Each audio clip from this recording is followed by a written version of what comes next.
The Smiling Man. About 5 years ago, I lived downtown in a major city in the US. I've always been a night person, so I would often find myself bored after my roommate, who was decidedly not a night person, went to sleep. To pass the time, I used to go for long walks and spend the time thinking. I spent 4 years like that, walking alone at night, and never once had a reason to feel afraid. I always used to joke with my roommate that even the drug dealers in the city were polite, but all of that changed in just a few minutes of one evening.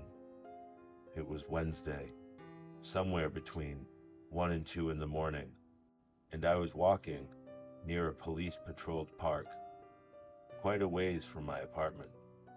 It was a quiet night, even for a weeknight, with very little traffic and almost no one on foot. The park, as it was most nights, was completely empty. I turned down a short side street in order to loop back to my apartment when I first noticed him. At the far end of the street, on my side, was the silhouette of a man dancing. It was a strange dance, similar to a waltz, but he finished each box with an odd forward stride. I guess you could say he was dance walking, headed straight for me. Deciding he was probably drunk, I stepped as close as I could to the road to give him the majority of the sidewalk to pass me. The closer he got, the more I realized how gracefully he was moving. He was very tall and lanky, and wearing an old suit. He danced closer still, until I could make out his face. His eyes were open wide and wild, head tilted back slightly, looking off at the sky. His mouth was formed in a painfully wide cartoon smile. Between the eyes and the smile, I decided to cross the street before he danced any closer. I took my eyes off of him to cross the empty street. As I reached the other side, I glanced back and then stopped dead in my tracks. He had stopped dancing and was standing within 1 foot in the street, perfectly parallel to me. He was facing me, but still looking skyward, smile still wide on his lips. I was completely and utterly unnerved by this. I started walking again, but kept my eyes on the man. He didn't move. Once I had put about a half a block between us, I turned away from him for a moment to watch the sidewalk in front of me. The street and sidewalk ahead of me were completely empty. Still unnerved, I looked back to where he had been standing to find him gone. For the briefest of moments, I felt relieved until I noticed him. He had crossed the street and was now slightly crouched down. Couldn't tell for sure due to the distance and the shadows, but I was certain he was facing me. I had looked away from him for no more than 10 seconds, so it was clear that he had moved fast. I was so shocked that I stood there for some time, staring at him, and then he started moving toward me again.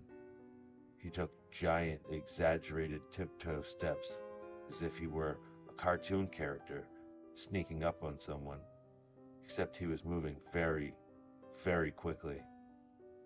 I'd like to say at this point I ran away or pulled my pepper spray or my cell phone or anything at all, but I didn't.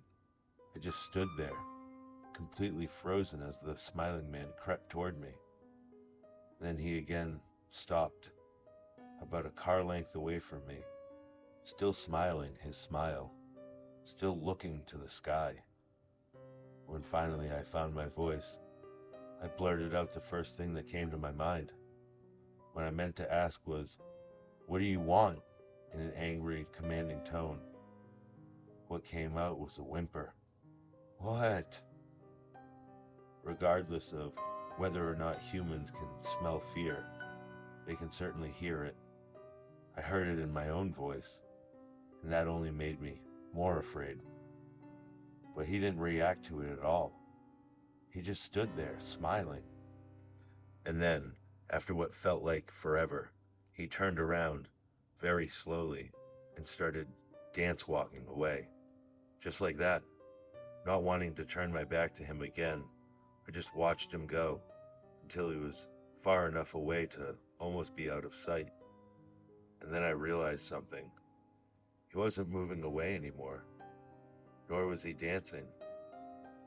I watched in horror as the distant shape of him grew larger and larger.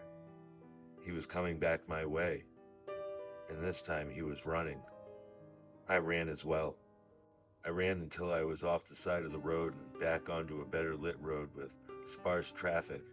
Looking behind me then, he was nowhere to be found. The rest of the way home, I kept glancing over my shoulder, always expecting to see his stupid smile, but he was never there.